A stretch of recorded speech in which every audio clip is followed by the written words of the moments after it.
Olá pessoal, vamos dar continuidade ao nosso conteúdo de geometria analítica e espacial. Equação da reta, ou seja, vamos realizar um estudo sobre a reta, tá? Mas esse estudo da reta é voltado ao plano cartesiano, ao plano x, y, beleza? Primeiro tipo de equação, a equação geral de uma reta, tá? Vamos determinar aqui qual procedimento deve ser feito para se obter uma equação chamada de equação geral de uma reta no plano cartesiano. Primeiramente, devemos considerar dois pontos desse plano, né? Então, de forma genérica, sejam os pontos Q de coordenadas x1, y1 e R de coordenadas x2, y2, né? Dois pontos distintos do nosso plano cartesiano. Então, qual o procedimento que a gente pode fazer para obter a reta, né? A equação geral da reta que passa por esses dois pontos, ou seja, daquela reta que é definida por esses dois pontos, pois sabemos que, dados dois pontos distintos, uma única reta passa sobre eles. Então, coloquei primeiramente aqui no gráfico, ou seja, no plano cartesiano, esses dois pontos, os pontos Q e R, tá? Ponto Q de abscissa x1 e ordenada y1, e o ponto R de abscissa x2 e ordenada y2. E tracei a reta aqui em vermelho, passando por esses dois pontos, né? Ela é única, ou seja, a gente não consegue traçar uma outra reta passando por esses dois pontos. Qualquer outra reta que passe por esses dois pontos será a mesma reta R dada aqui, ok? Então, qual que é o procedimento, qual que é o conceito aqui para a gente chegar numa equação geral dessa reta, tá? A gente vai usar conteúdos estudados na nossa última aula, que era a condição de alinhamento de três pontos. Tá? Então, nesse caso, a gente vai representar a equação da reta R através dos infinitos pontos que essa reta tem, né? Toda reta é composta por infinitos pontos. Então, a gente vai tomar um ponto genérico dessa reta, né? Quando eu digo um ponto genérico, porque é um ponto para representar todos os demais pontos que pertencem a essa reta. E vamos estabelecer a condição de alinhamento entre esses três pontos, ou seja, o ponto genérico e esses dois pontos dados inicialmente, que é o ponto Q e o ponto R. Tá? De acordo com o que a gente viu na nossa última aula, né, a gente tem uma condição lá para que esses três pontos estejam alinhados. Se eles estão alinhados, então eles estão sobre uma mesma reta. E essa condição que a gente demonstrou lá foi a utilização de um determinante, né? Era um determinante de terceira ordem, igualando ele a zero. Então, de forma gráfica, dado aqui um ponto P genérico, um ponto P qualquer dessa reta, o que deve ocorrer com ele, né? Qual é a condição necessária para que esse ponto pertença à mesma reta formada por esses pontos Q e R. Né? Um ponto P xy, né? Ou seja, de coordenadas genéricas, né? Um ponto qualquer do nosso plano cartesiano.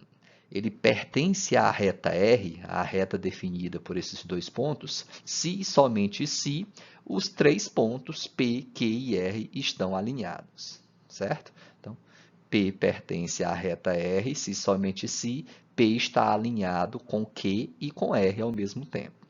Ou seja, essa condição aqui tem que ser satisfeita, né? A condição que a gente viu da nossa última aula. Determinante, né? Terceira ordem, onde na primeira linha vem as coordenadas de um desses três pontos. No caso, eu optei por colocar as coordenadas do ponto genérico P, x e y. A segunda linha vem as coordenadas de um segundo ponto. Nesse caso aqui, eu peguei as coordenadas do ponto Q, x1 e y1. E a terceira linha eu coloquei as coordenadas do ponto R, x2, y2. Tá? Lembrando que esse x1, y1, x2 e y2, pessoal, serão números reais conhecidos. Tá?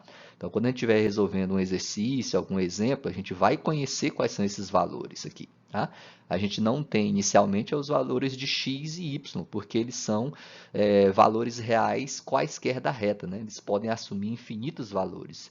Tá? Eles são pontos variáveis, digamos assim. Tá? Não são valores pré-fixados, pré-determinados. Eles são valores variáveis. Né? O ponto P aqui representa qualquer ponto da nossa reta. E a reta tem infinitos. Então, por isso que a gente diz que é um ponto variável. Né? Ele pode estar aqui mais à direita ou mais à esquerda. São infinitos dentre eles. e igualando ele a zero. A gente demonstrou que essa aqui é a condição de alinhamento para 3 pontos. Né? Esses 3 pontos estão alinhados se somente se esse determinante for igual a zero. E lembrando que essa última coluna é sempre completada, né? Sempre construída com valores unitários, ou seja, iguais a 1. Tá? Então, desenvolvendo esse determinante, né? Pelo teorema de Laplace, aqui nós temos que x vai multiplicar um determinante de segunda ordem, onde você desconsidera a linha e a coluna de onde está esse elemento x. Então, quando você desconsidera a linha e a coluna, sobram esses 4 termos aqui. Esses 4 termos formam o nosso determinante. Então, fiz isso com x, agora eu vou fazer com y, depois vou fazer com o número 1. Então, para fazer com o y, que é esse termo central, eu sempre começo multiplicando ele por menos 1. Tá? Ele é a única exceção, lembrando que eu já comentei a respeito disso na nossa última aula, só estou relembrando aqui. Então, esse termo central aqui, a gente começa sempre multiplicando ele por menos 1. Em outras palavras, a gente começa sempre trocando o sinal dele, né? Se ele está positivo, aqui vem negativo. Então, menos y vezes um determinante de segunda ordem. Como que se obtém esses elementos do nosso determinante? É desconsiderar a linha e a coluna de onde está o y. Desconsiderando a linha e a coluna, vão sobrar 4 termos aqui, e eu coloco esses 4 termos no nosso determinante. Mais 1, ou seja, esse termo aqui com o seu sinal, tá? O único sinal trocado é esse termo central aqui. O primeiro e o último vão manter os seus sinais que aparecem aqui no nosso determinante. Mais 1 vezes um determinante de segunda ordem, que você obtém esses elementos eliminando ou desconsiderando a linha e a coluna de onde está esse 1. Então, quando eu desconsiderar a linha e a coluna, sobram esses 4 elementos e a gente monta o nosso determinante de segunda ordem, igual a zero. Então, vai ficar x vezes o resultado desse determinante, que é y vezes 1 menos y1 vezes 1 menos y2 vezes 1, né? Diagonal principal menos a diagonal secundária, né? Então, é simplesmente a resolução de um determinante de segunda ordem que vocês já veem lá desde o ensino médio. Então, vai ficar x vezes y1 menos y2. Né? y1 vezes 1 dá y1, y2 vezes 1 dá y2. Então, fica esse x aqui vai multiplicar o resultado do nosso determinante, e o resultado desse determinante é essa expressão, y1 menos y2. Tá? Aqui foi só invertida a ordem do produto, o x veio depois. Mas é um produto, né? Uma multiplicação. A multiplicação ela é comutativa, né? Não importa quem vem primeiro aqui, o resultado dá o mesmo, né? No caso do produto. Menos y vezes o resultado desse determinante. Tá? Então, primeiro resolve-se esse determinante, x1 vezes 1 menos x2 vezes 1. Então, vai dar x1 menos x2. Né? Então, aqui seria x1 menos x2. Certo? Aqui está o contrário, x2 menos x1. Por quê? Porque foi multiplicado por esse sinalzinho de menos aqui. Ó, tá? Aqui eu posso olhar esse menos como sendo o número real menos 1. Então, se eu pego menos 1 e multiplico aqui dentro do meu resultado do determinante, então, se o resultado era x1 menos x2, quando eu multiplico por menos 1, vai trocar os sinais. Então, vai ficar x2 menos x1. Né? Em vez de x1 menos x2, vai ficar x2 menos x1, porque você vai trocar o sinal dos dois termos. Tá? Então, quando eu multipliquei por menos 1 esse resultado aqui de dentro do nosso determinante, então agora o nosso y ficou positivo. Tá? Então, por isso não aparece mais o sinal de menos aqui ligado ao y. Mais 1 vezes o resultado desse determinante, que é x1 vezes x2, dá esse termo, menos x2 vezes y1. x2 vezes y1. Ok? Aqui é x1 vezes y2, né? Diagonal principal menos diagonal secundária, dá esse termo, que é igual a zero. Ok? E isso aqui, na verdade, já é a cara da nossa equação geral, tá? Mas para tornar ela uma equação aqui um pouco mais simplificada, o que nós fazemos? Esse y1 e esse y2 são números reais já pré-determinados, né? Eles são aqui as ordenadas dos pontos Q e R. Se eu tenho uma subtração de números reais, né, a diferença entre dois números reais é um número real. Então, eu posso substituir esse y2 menos y1 menos y2 por A, tá? Onde A é um número real obtido pela subtração desses dois. x2 menos x1 também é um número real, então eu vou chamar ele de B. E esse produto x1, y2 menos esse outro produto x2, y1 também resulta num número real, que eu vou chamar de C. Então, fazendo essas substituições, né? Ou seja, y1 menos y2 substituindo por a, x2 menos x1 substituindo por b, e esse parênteses aqui substituindo por c, vamos obter ax mais by mais c igual a zero, que é a equação geral da nossa reta, em que a, b e c são números reais, com a seguinte condição de que a ou b tem que ser diferente de zero, tá? Ambos os coeficientes, a e b, não podem ser zeros, porque se a for zero e b for zero, vai zerar esse termo, vai zerar esse termo, e a equação vai ficar só c igual a zero, ou seja, é só um número real. C igual a zero é simplesmente um número real. Tá? Não é um par ordenado. Aqui a gente está procurando pontos, né? A gente quer representar uma reta. Para representar uma reta, a gente tem que ter um conjunto de pontos. E C igual a zero não é um conjunto de pontos, né? Não é nenhum ponto, é só um número real. Um ponto ele é um par ordenado de números reais, né? São dois números reais em conjunto, de forma ordenada. Tá? Então, nem A e nem B podem ser zeros ao mesmo tempo. Um deles pode ser, mas os dois ao mesmo tempo não. Tá? Então, com essa condição, com essa restrição, nós temos aqui estabelecido a equação geral de uma reta. Ok? Vamos para um exemplo aí, tá? Obter a equação da reta que passa pelos pontos Q e R, onde Q tem coordenadas 4 e 3 e R tem coordenadas 0 e 7. Né? Então, de acordo com o que a gente viu no slide anterior, é só utilizar a questão da condição de alinhamento entre três pontos, né? Nesse caso, eu uso esses dois pontos dados aqui e mais um ponto genérico, né? Que é o ponto xy, é aquele que vai representar todos os pontos da reta. Usando a condição de alinhamento, a gente chega na equação geral que representa esta reta. Então, solução, seja P de xy um ponto genérico da reta R, que passa, né, da reta R, que passa pelos pontos Q e R, então isso aqui deve ser satisfeito, né? Ou seja, um determinante de terceira ordem, onde a primeira linha tem as coordenadas do ponto genérico, x e y, a segunda linha tem as coordenadas de um ponto já conhecido da reta, nesse caso eu peguei o ponto Q, que é 4 e 3, e a última linha, as coordenadas de um outro ponto também conhecido da reta, nesse caso eu peguei as coordenadas do ponto R, 0 e 7. E a última coluna, sempre unidades, e iguala isso a zero.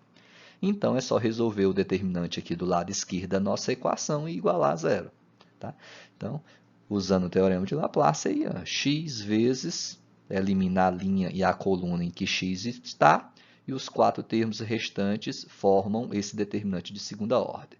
Menos y, lembra que o termo central aqui sempre vem multiplicado por menos 1, então menos y, vezes o determinante de segunda ordem, onde você desconsidera a linha e a coluna aonde está y, e pega os termos que sobram, né? 4, 1, 0 e 1, está aqui.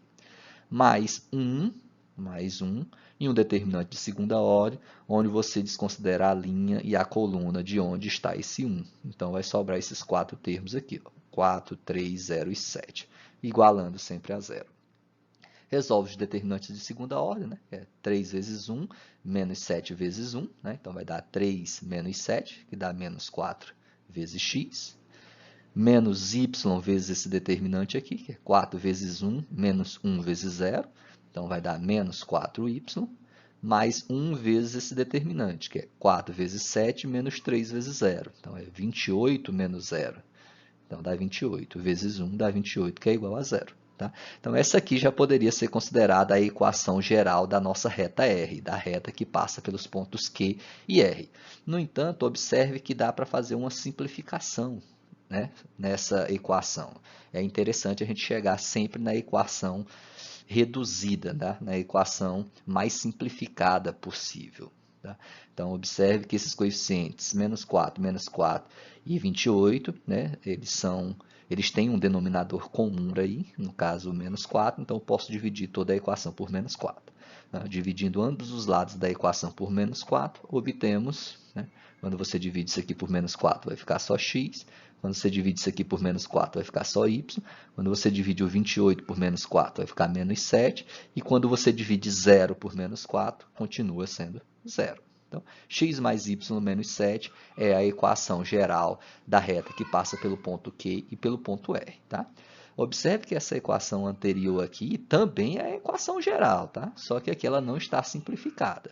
E aqui em azul é uma equação geral da mesma reta, representa a mesma reta, só que ela está simplificada. Por isso que vocês podem ver em vários livros aí, os autores falando que existem infinitas retas de uma mesma equação. Desculpa, deixa eu corrigir. Existem infinitas equações para uma mesma reta, tá? Era o contrário do que eu havia falado. Tá? Então, existem infinitas equações gerais para representar uma mesma reta, né? Só que essas equações são equivalentes, né? Essa equação aqui é equivalente a essa, porque se eu pego essa equação e divido ela por menos 4, eu chego nessa. E se eu pego essa equação e multiplico ela por menos 4, eu chego nessa outra, né? Eu volto para a anterior. Então, elas são equivalentes. Então, representam uma mesma reta. Tá? Então, se você pega essa equação aqui e multiplica ela, por exemplo, por 1/3. Se você multiplicar ela por 1/3, toda a equação por 1/3, você acha uma outra equação, mas que é equivalente a essa. Logo, representa a mesma reta. Tudo bem? A minha sugestão é que vocês tentem chegar sempre na equação mais simplificada possível. Tá? E quando ela tiver frações, né? Se ela tiver frações, tire o mínimo múltiplo comum para eliminar os denominadores, que aí você torna ela mais simples. Interseção de duas retas. Tá? Consideremos duas retas, as retas R e S. A reta R de equação genérica aqui, né? Não estou tomando um caso particular, é uma equação genérica, geral da reta R. Ela tem equação A1x mais B1y mais C1 igual a zero. E a reta S de equação A2x mais B2y mais C2 igual a zero. Né? Esses índices aqui são para dizer que esses coeficientes não são exatamente os mesmos, né? Eles podem ser diferentes. Esse A1 aqui não necessariamente é o mesmo A2. Né? Ambos são coeficientes da variável x. Mas esse A1 aqui é o coeficiente da variável x da reta R e o A2 é o coeficiente da variável x da reta S. Então, não necessariamente eles são iguais, podem ser ou não. B1 pode ser igual ou não a B2, C1 pode ser igual ou não a C2 e assim por diante. Né?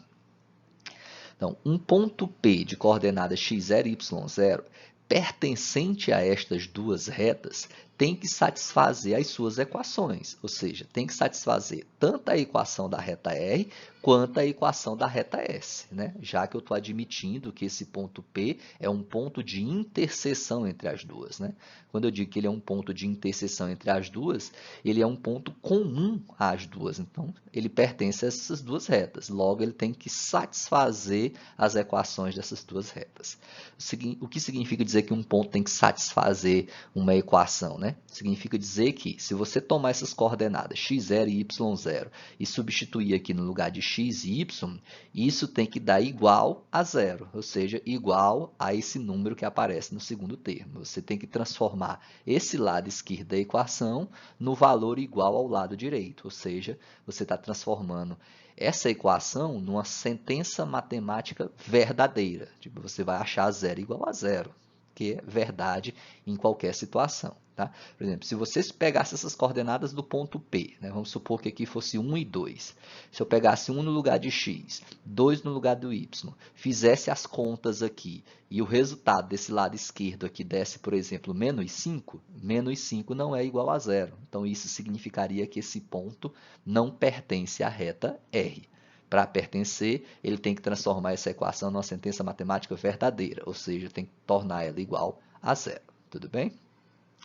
Então, nesse caso, para que a gente obtenha um ponto de interseção entre duas retas, basta resolver o sistema formado pelas equações dessas duas retas. Né? Então, monto um sisteminha, a equação de uma reta, a equação da outra, e vou obter os valores de x e de y, ou seja, a abscissa e a ordenada do ponto.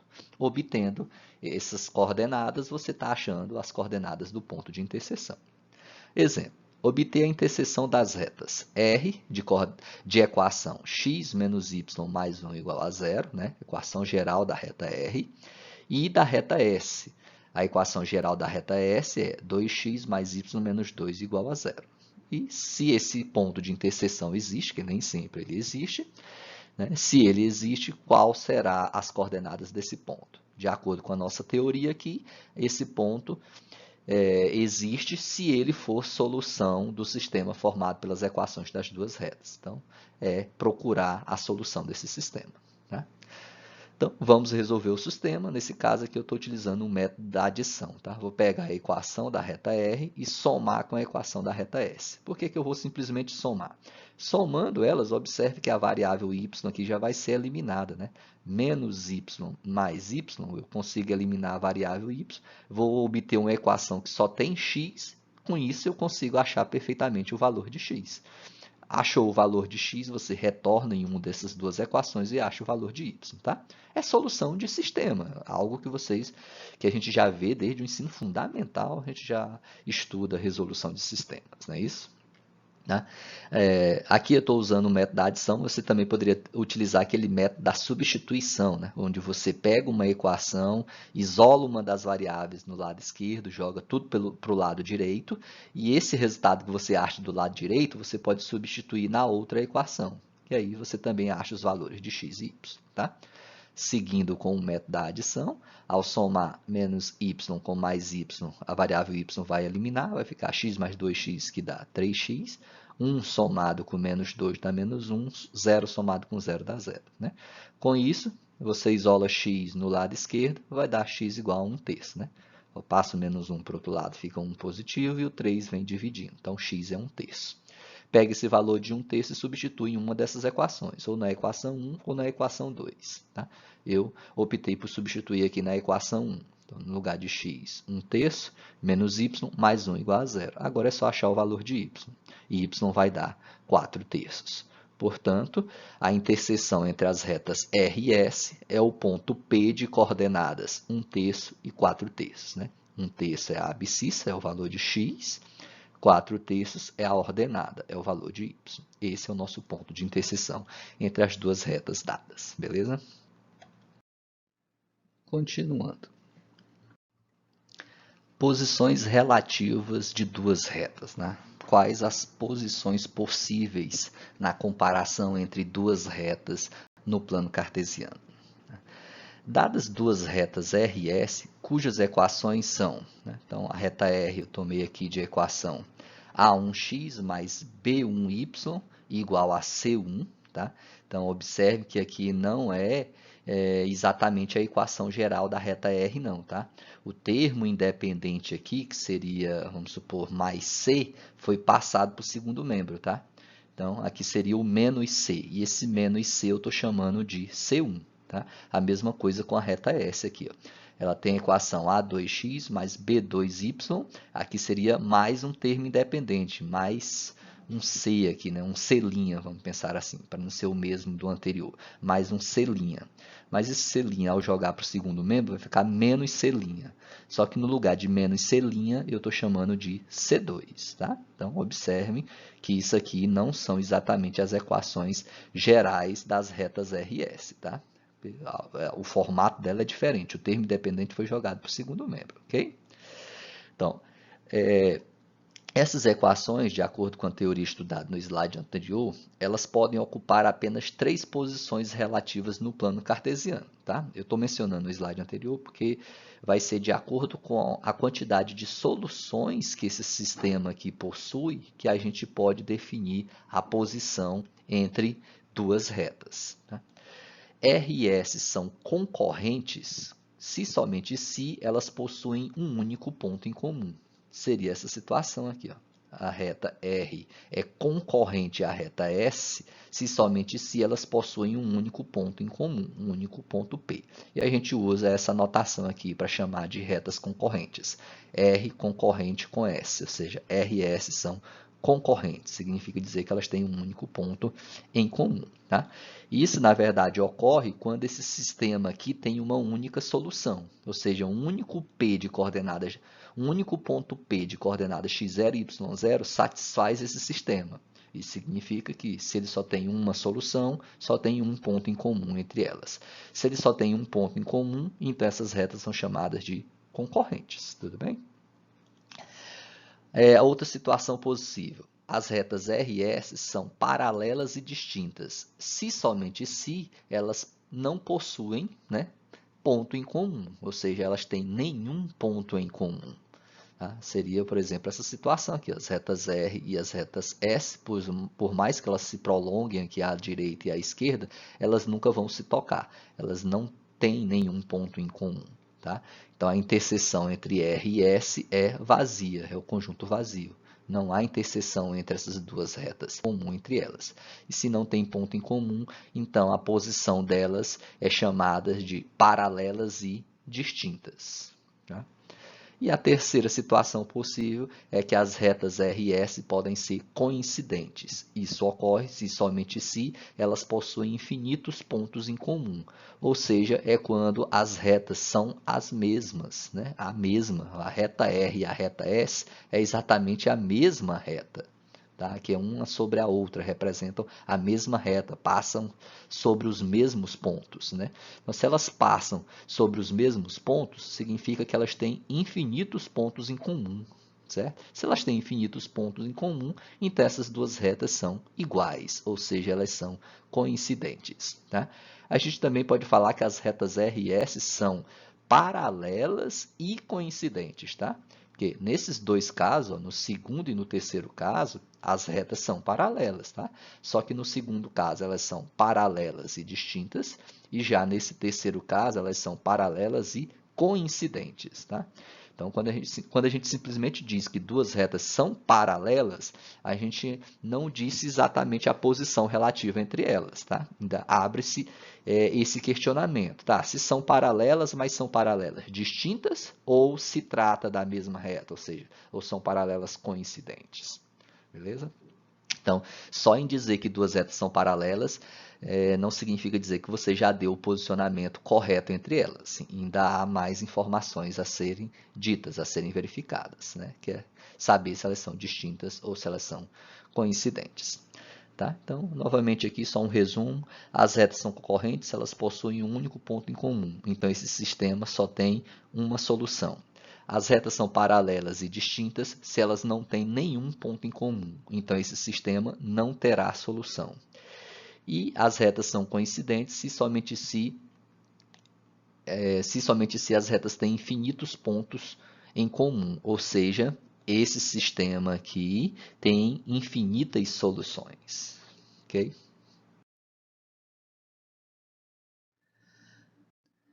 Critérios para a posição relativa entre duas retas. Né?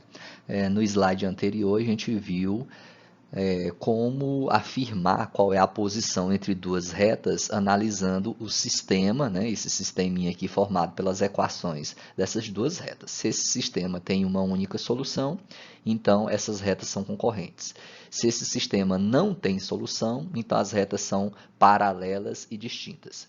E se esse sistema tem infinitas soluções, então essas retas são paralelas e coincidentes, tá? Ou seja, se trata da mesma reta. Ok, mas tem outros critérios, tem uma outra forma melhor de a gente estar olhando para as equações das duas retas e a partir daí afirmar qual é o posicionamento entre elas. Tá?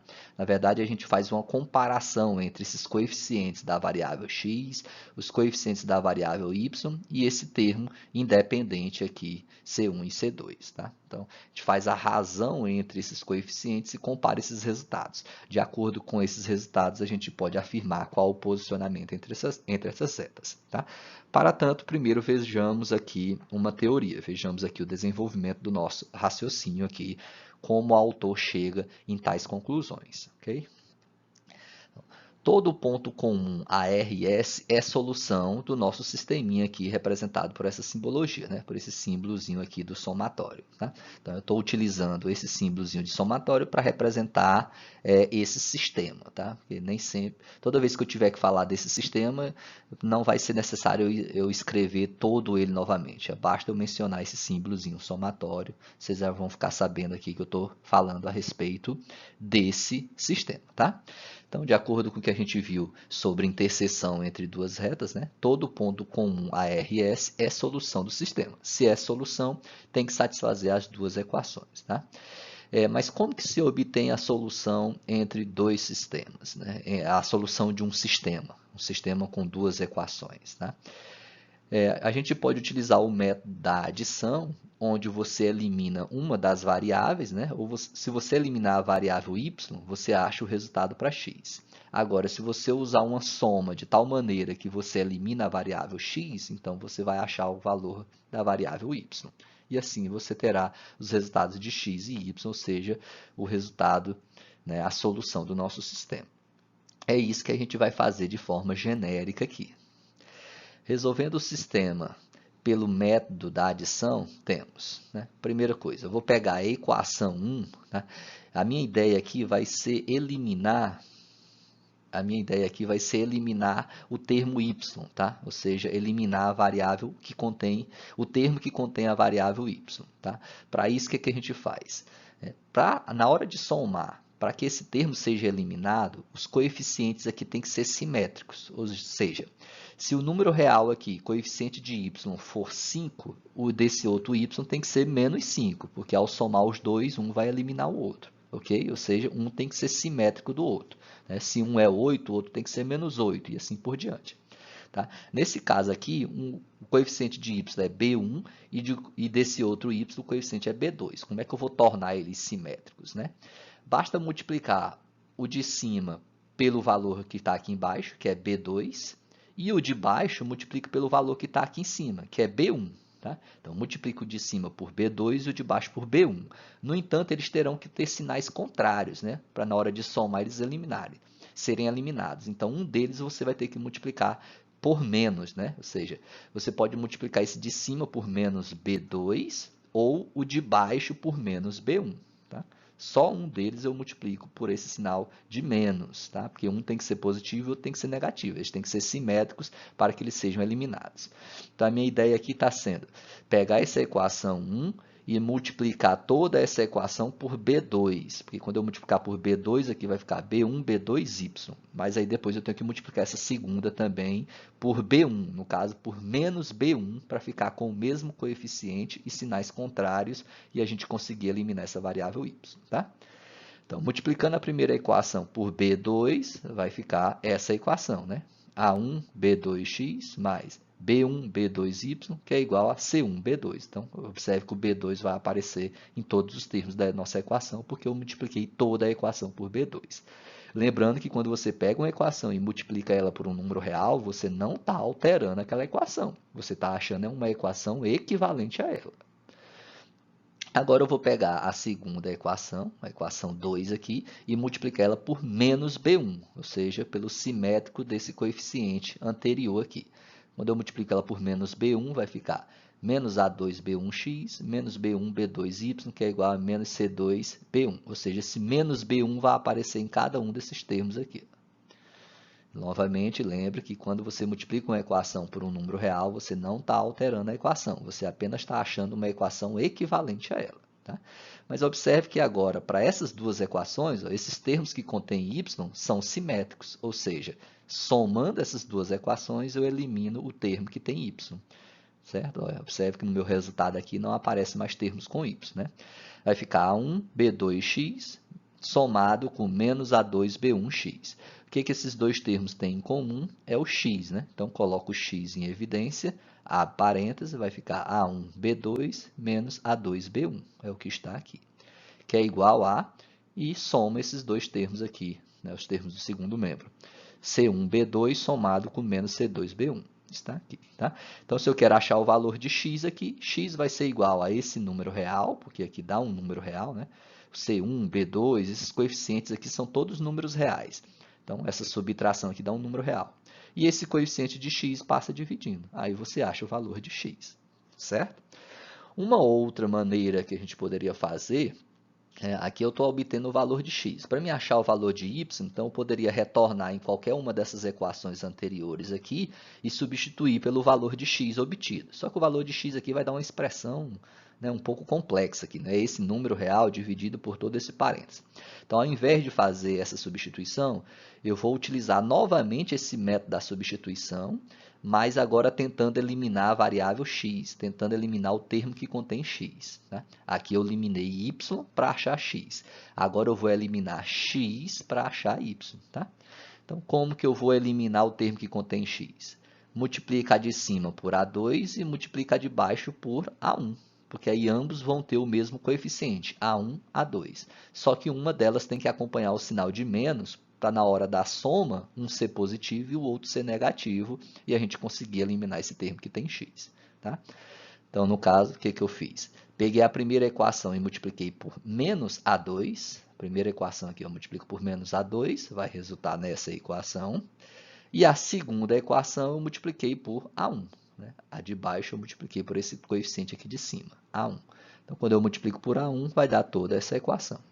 Observe que o termo que contém x agora tem os mesmos coeficientes e com o sinal contrário. Então, na hora de somar os dois, vai eliminar esse termo que tem x, vai sobrar só o que tem y. Coloco o y em evidência, vai ficar A1B2, que é a parte positiva, coloquei primeiro, menos B1A2, que é a parte negativa. Deixa eu só conferir o resultado aqui. Y, nós temos A1B2 menos B1A2. Está correto, é porque o A2 aqui está aparecendo primeiro, né? Primeiro o A2 e depois o B1. Como é um produto, não importa quem vem primeiro, tá? Tá correto isso aqui. O termo que contém x foi eliminado, que é igual, e essa soma aqui, né? Só que eu coloquei o positivo primeiro e o negativo depois, e também coloquei o a antes do c. Simplesmente isso. Então, eu posso usar esse método da adição para achar o valor de x e posso achar esse outro método aqui também da adição, né? Só que eliminando agora o termo que contém x para achar a variável y, né? Ou seja, como que você acharia o resultado de y aqui? Era só passar esse coeficiente de y, todo esse parênteses, dividindo esse outro, você acharia y, tá?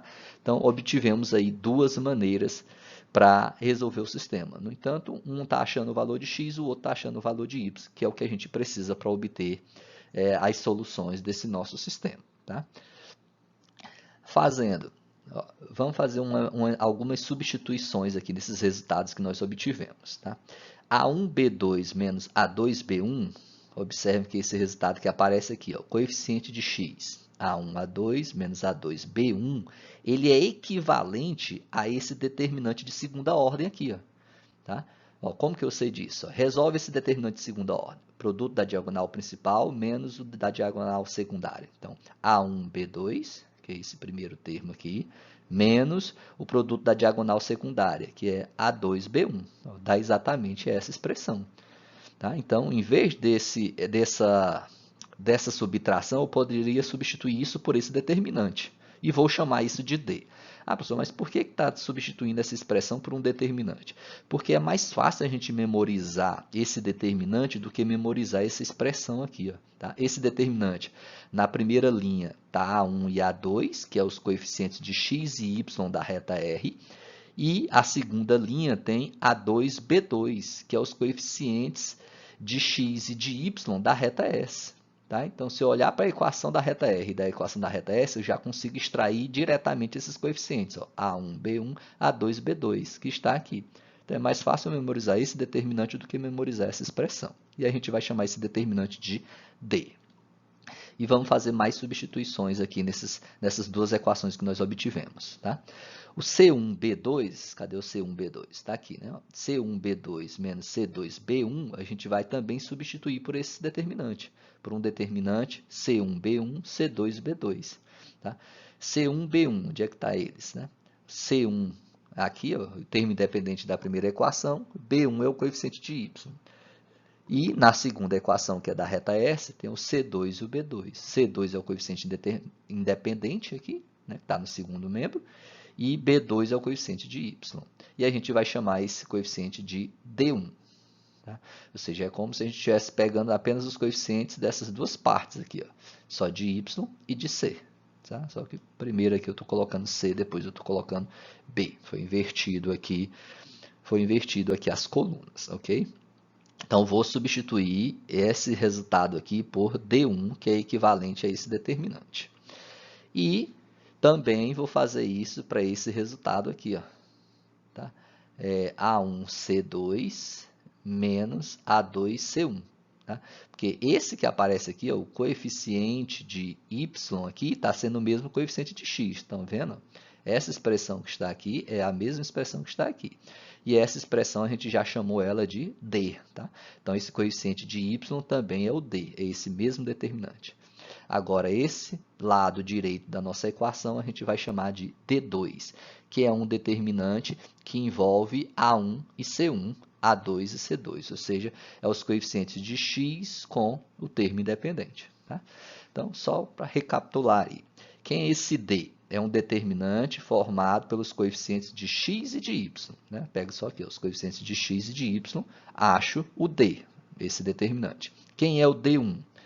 É apenas os termos independentes e os coeficientes de y. Os termos independentes e os coeficientes de y. E quem é D2? É os termos independentes e os coeficientes de x. Os coeficientes de x e os termos independentes. Tá?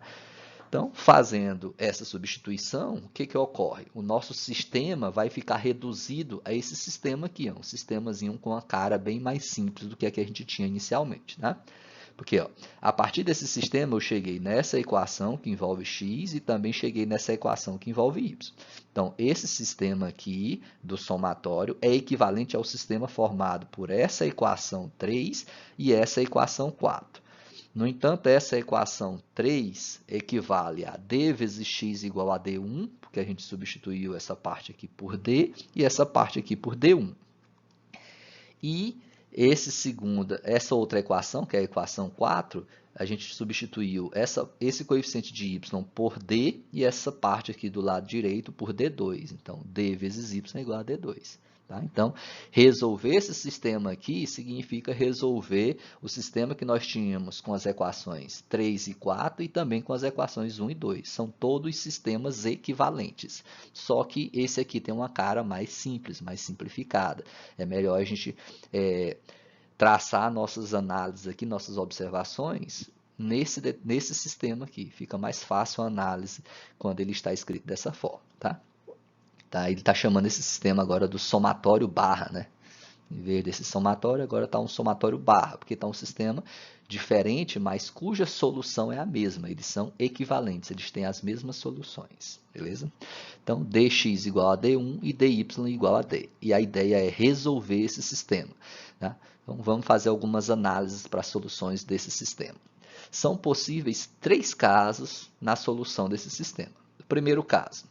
O D pode ser diferente de zero. Tá? Se esse D é diferente de zero, então esse nosso sistema tem uma única solução, o que vai implicar que as retas são concorrentes. Né? Se um sistema tem uma única solução, se esse sistema tem uma única solução, esse sistema aqui também tem uma única solução. E se ele tem uma única solução, é porque essas duas retas são concorrentes, ou seja, elas têm um único ponto em comum. Então, a gente vai saber qual é a posição entre essas duas retas, né? São concorrentes. Tá? Por que isso ocorre? Por que quando D é diferente de zero, nosso sistema só tem uma única solução? Tá? Porque se D é diferente de zero, né, ele é algum número real, é um determinante. Determinantes são números reais. Então, se D é algum número aqui diferente de zero, você vai ter x igual a D1, que também é um número real, sobre D. Então, é a divisão de dois números reais que dá um número real. Então, x vai ser igual a um número real aqui dado por D1 sobre D. E se esse D aqui é diferente de zero, então y vai ficar igual a D2 sobre D. Ou seja, y também vai ser um outro número real, que é dado por D2 sobre D. Então, x vai ser igual a um número real e y é igual a um outro número real. Então, a nossa solução está obtida. Você achou um valor para x e um valor para y. Isso significa que o seu sistema vai ter uma única solução. Tá? Divisão de dois números reais é um único número real. Divisão entre esses outros dois números reais também é um único número real. O par ordenado x e y vai ser a solução. Se é uma única solução, então as retas são concorrentes. Beleza? Toda vez que esse D aqui for diferente de zero, o nosso sistema vai ter uma única solução devido a essa nossa análise que nós acabamos de fazer.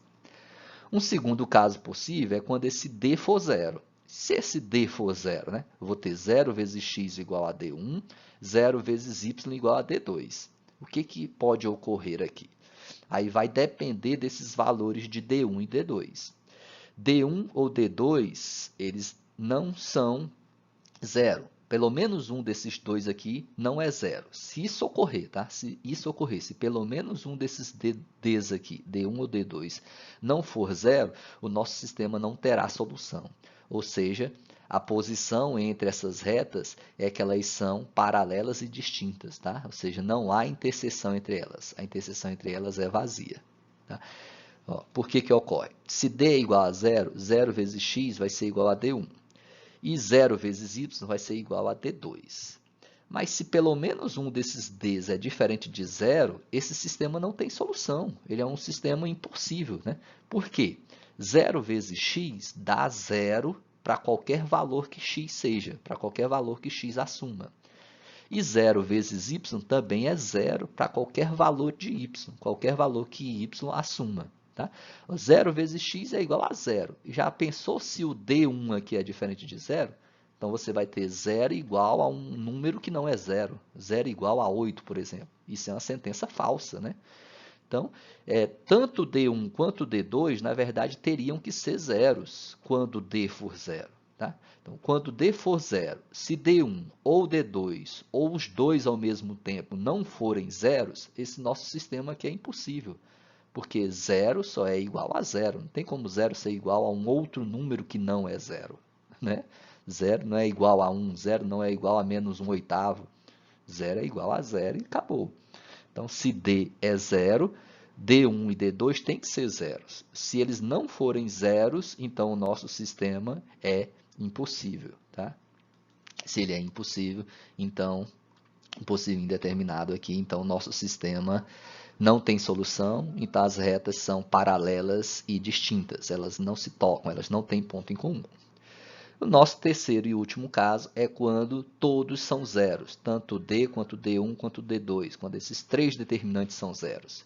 Porque quando eles forem zeros, aí esse nosso sistema aqui vai estar satisfeito para qualquer valor de x e qualquer valor de y. Né? Porque 0 vezes x é zero, só que D1 também é igual a zero. Então, vai dar 0 igual a zero, que é uma sentença matemática verdadeira em qualquer situação.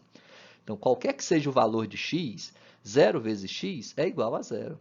Qualquer que seja o valor de y, 0 vezes y é igual a zero. Então, vai satisfazer tanto a equação de cima quanto a equação de baixo, qualquer que seja o valor de x e qualquer que seja o valor de y. Isso significa que o nosso sistema tem infinitas soluções. Tá? Qualquer valor que for atribuído a x ou a y vai satisfazer essa equação, logo nós vamos ter infinitos pontos em comum entre essas duas retas. Então, nosso sistema tem infinitas soluções. Isso significa que as retas são paralelas e coincidentes, são iguais, se trata da mesma reta. Tá? Então, a nossa análise vai recair sobre esses três determinantes, tá? O D, o D1 e o D2, e analisa esse sistema. Tá? A gente vai ver mais adiante agora no nosso próximo slide, tá? A continuação dessa discussão para a gente chegar nesse posicionamento entre as duas retas de forma mais rápida, ou seja, apenas analisando esses coeficientes, os A's, os B's e os C's. Tá? Mas que essa análise, tá? Essa discussão vem a partir da discussão desses determinantes, desses três casos. Tá? Vamos continuar.